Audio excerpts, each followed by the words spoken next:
Just three radio hosts on air, dumb debating. Just three radio hosts on air, dumb debating. It is time for Dumb Debates. This is the time of the show when we take your questions, your debates, we answer them, we give you a definitive answer, and if there's a tie between Shafe and I, Nick Grimm, his responsibility is to break the tie. That was like the original idea behind Dumb Debates, that like Stibbs would break the tie, but then we just started debating and yelling at each other. I don't think I've ever done Dumb Debates with that rule, the tiebreaker. Yeah, I don't think so either. So that's what time it is. I thought it was just us yelling at each other. Yeah, so we went to the next question. That's basically what it will probably be today. And since Mike Schaefer is the guest of honor, I know he has at least one Dumb Debates question. Schaefer, why don't you kick things off for us today?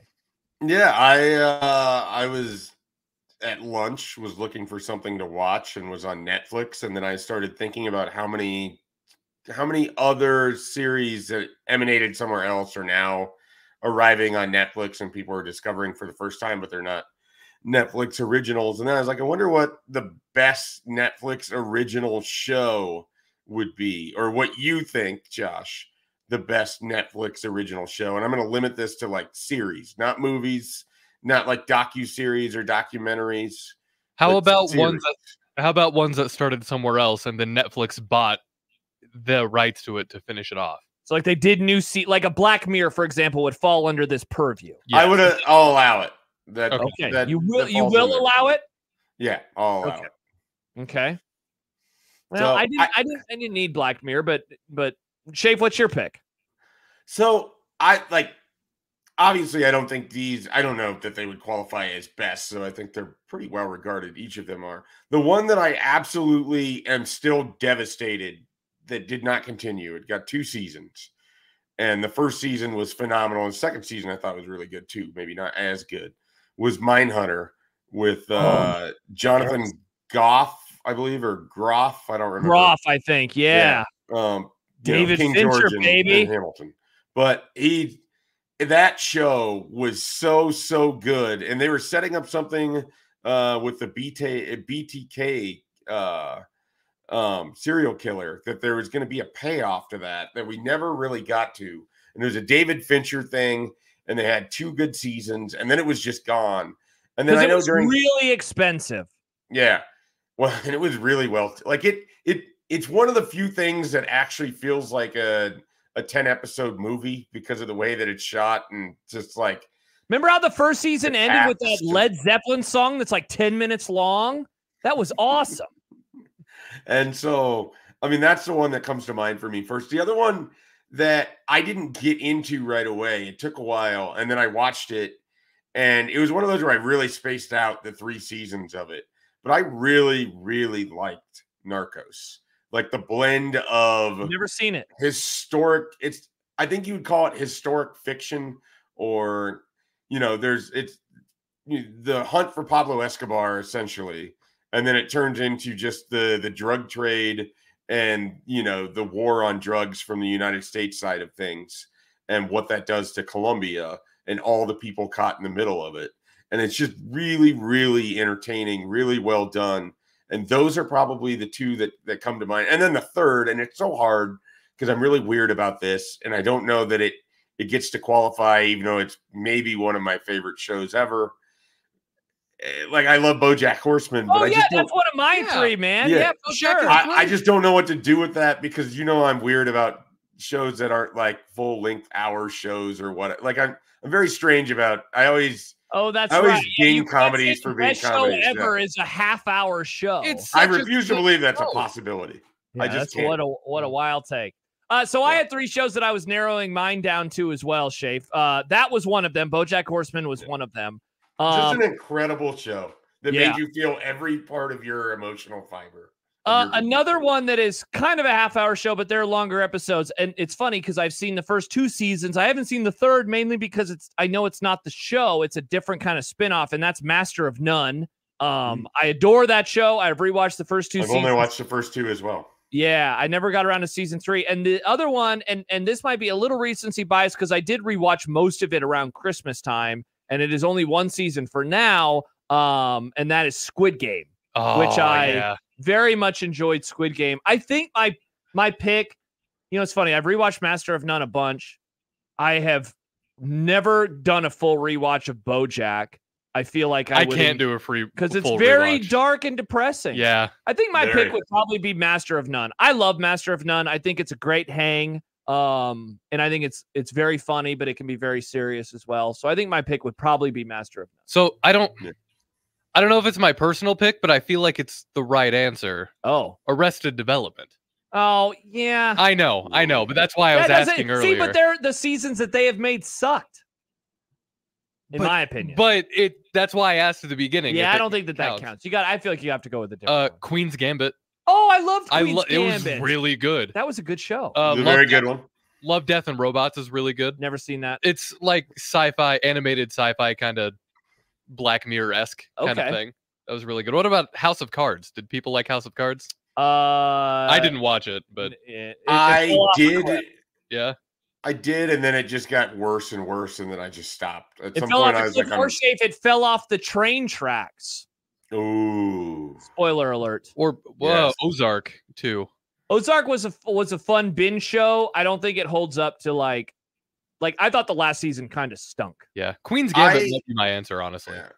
Ozark was one of those that like I found myself watching it, and then at one point I was like, I don't even really enjoy watching this anymore. Yeah. And then I just kind of pieced out on it with a season to go. Trying to think of what else is in there. I know a lot of people love Stranger Things. I still haven't finished it. I still haven't watched the newest season. I've got, I think, 3 seasons in, and then I haven't started the 4th. Like I think I've just sort of lost kind of the interest in finishing it. Plus, it got a little adults. Stranger Things is interesting for me. So I recently binged the whole series for the first time a year ago.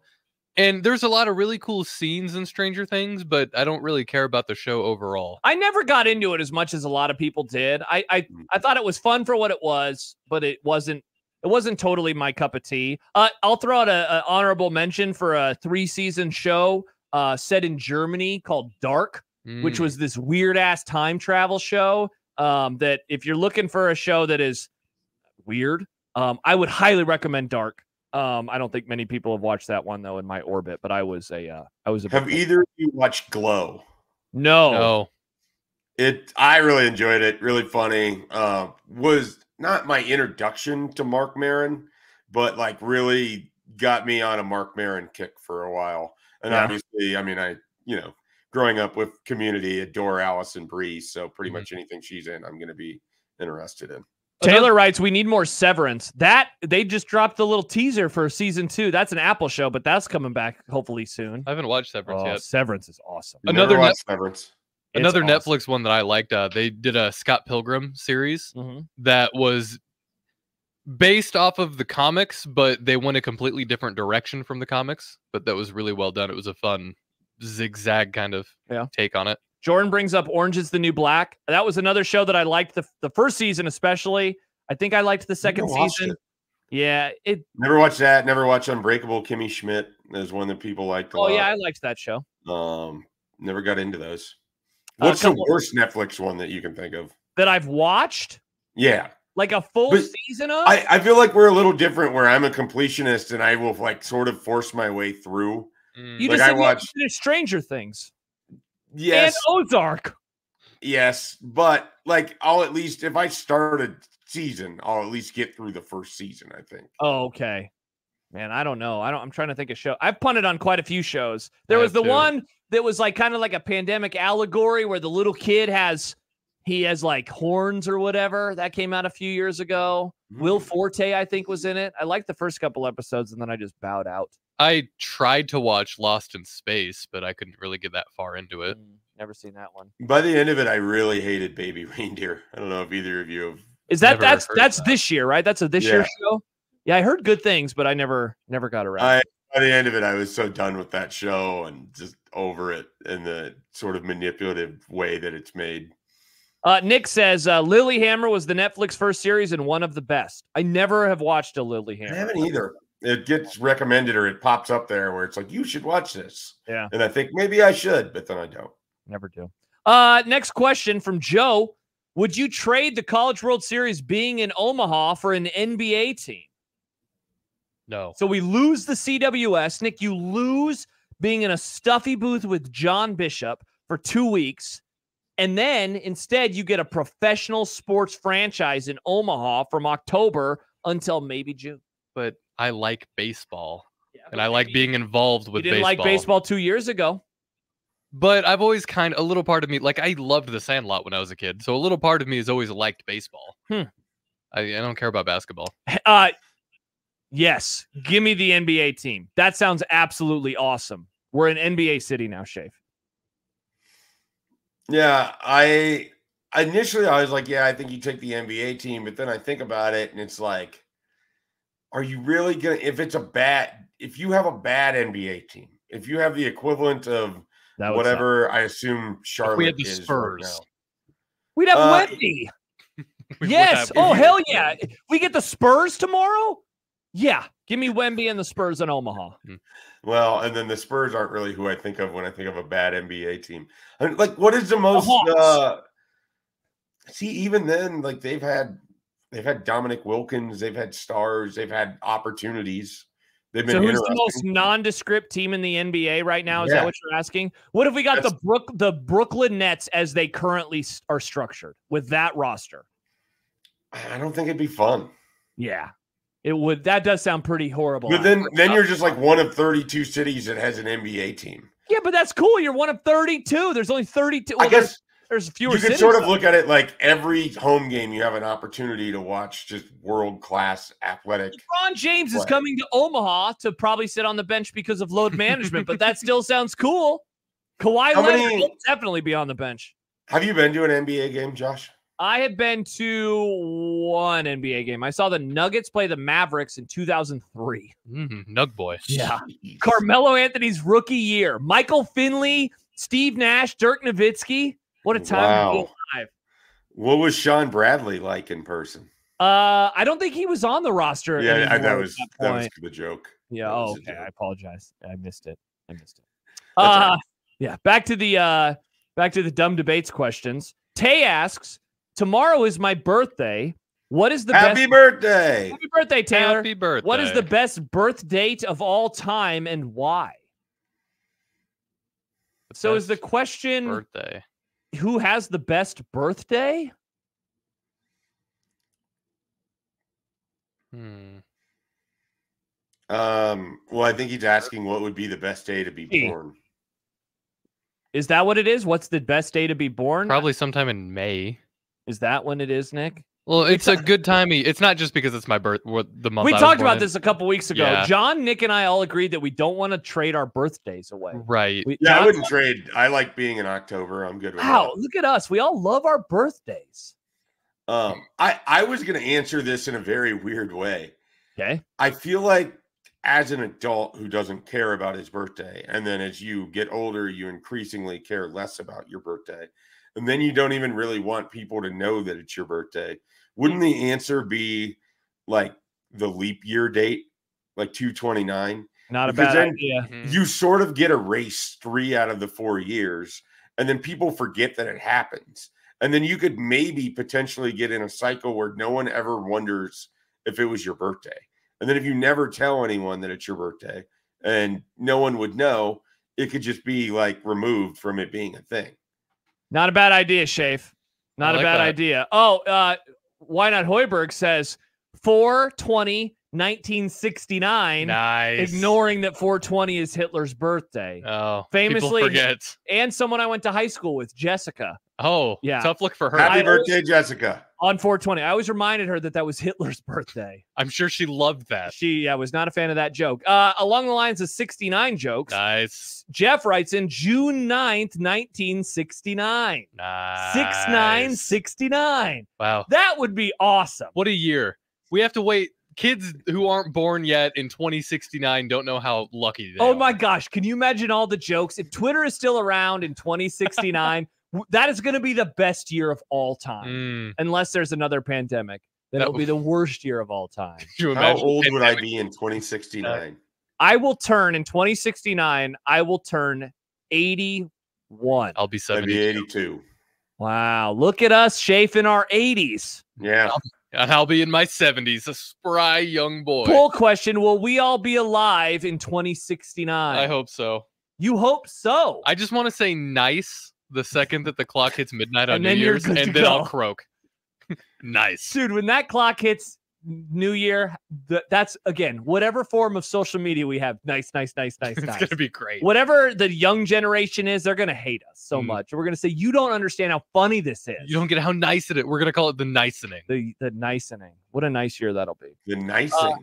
The nicing. Back to the dumb debates questions as I scroll through Twitter. Darth asks, which driver is the worst? Those who peel out 10 feet in front of you only to go 10 miles under the speed limit, or those who come to a complete stop while making a right-hand turn? Who is more annoying? There was this jackass who peeled out yesterday onto Dodge when I was leaving work to go west, and then he almost crashed into the curb. Jeez. And then he turned left on Dodge, which is illegal. I hated that person. So I'd say that person. Yeah, the peelers who then don't go very fast. I hate those people. Yeah, it's always when the person hurries up to pull out in front of you, but then somehow is going slower than what your speed was, where it doesn't even make sense why they needed to get in front of you in the first place. I hate that. So they were only going to slow you down.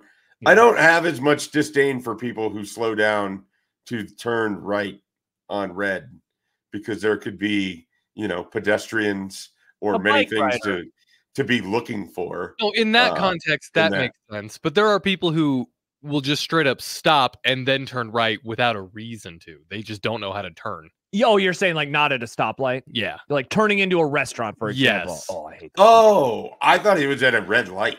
That's how I was taking it anyway. It might have been at a red light, but what Nick is saying. Oh, no, yeah, this was who just come to a complete stop while making a right-hand turn. Oh, yeah, no, those people are terrible too. Yeah. For some reason, I thought that it was about the red, and I was like, well, you got to look for pedestrians. Right. Plus, I think it's illegal to not stop in that scenario. Mm-hmm. Another person I hate, another type of driver, is somebody who puts on their blinker half a second before they turn. Oh, because that's not the point of the blinker. Is supposed to give us warning. Right. Put it on. What about the people who never put on the turn signals? That's also annoying. I hate those people. What about the law enforcement who never put on their turn signals? Oh, that's triggering as well. You know what's annoying the hell out of me these days are the people that go from like a far left or far right lane to get all the way across very, very quickly. And it's like, are you just not paying attention that you couldn't start getting over bit by bit over the course of this entire process? I cannot stand these people. This is a fun one. A twofer from Declan. Ooh. First of all, which is the worst sports discourse? Tebow mania at the time or Caitlin Clark drama now?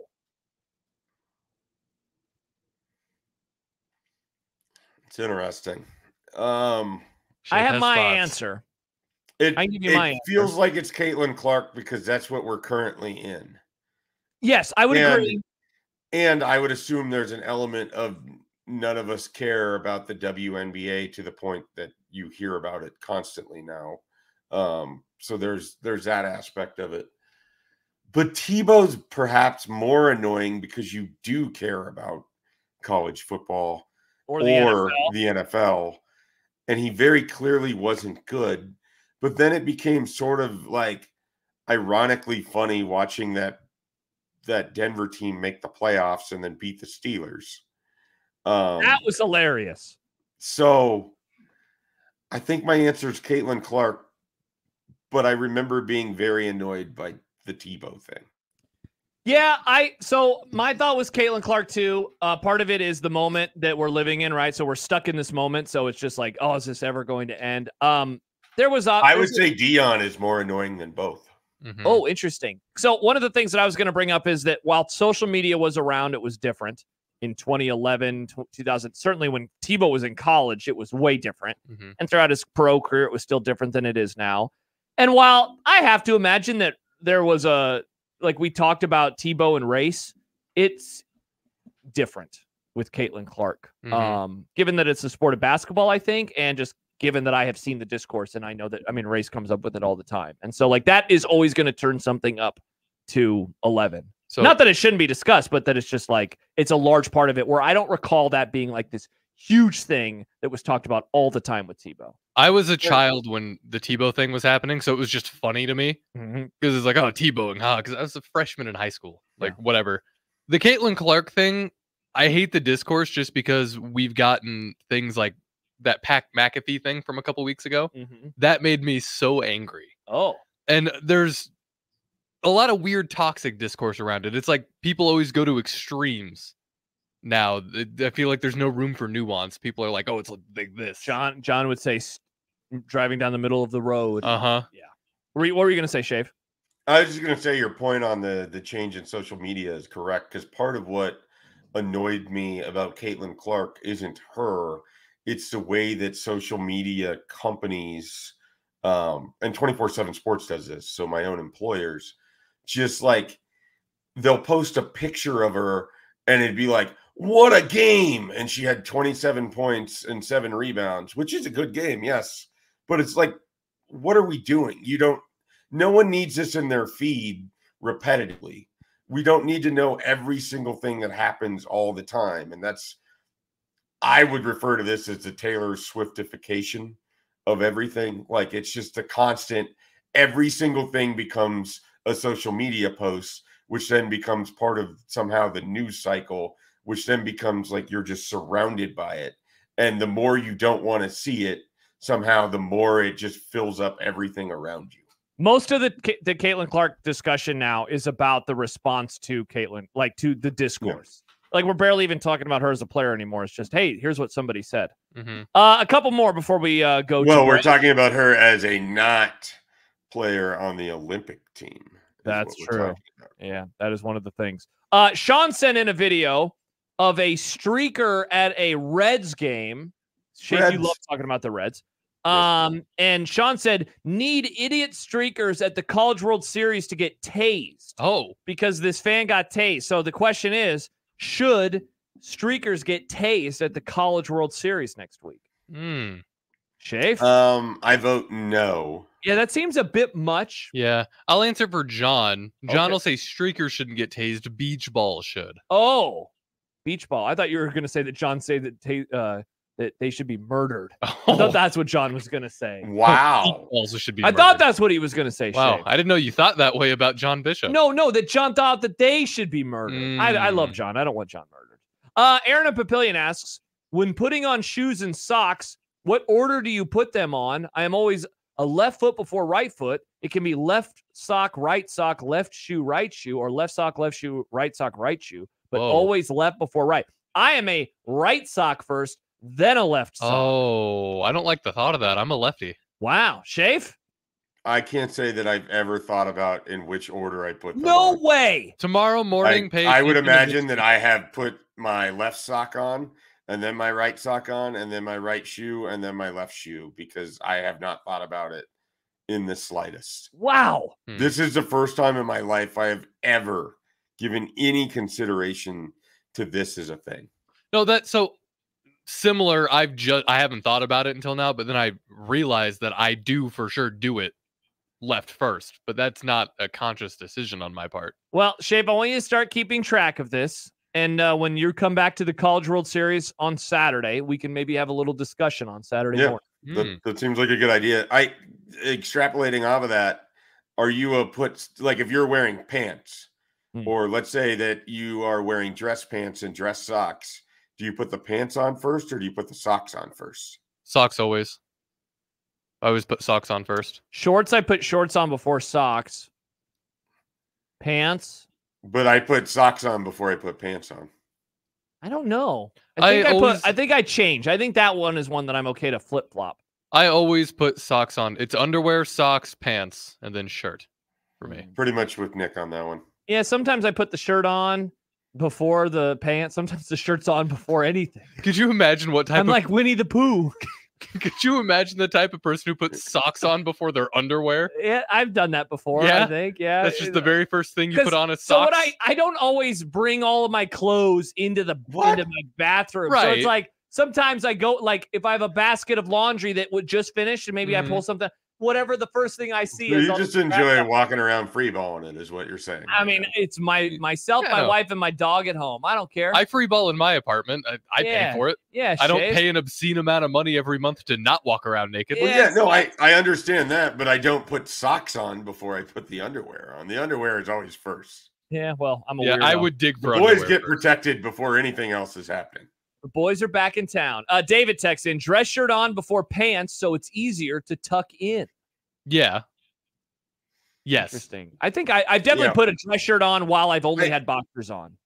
Yeah, the pants are usually the last thing that go on in that scenario because then you can just, the belt, everything, you're good to go. Yep. And that's Dumb Debates. Nice. That was fun. It was productive. It was productive.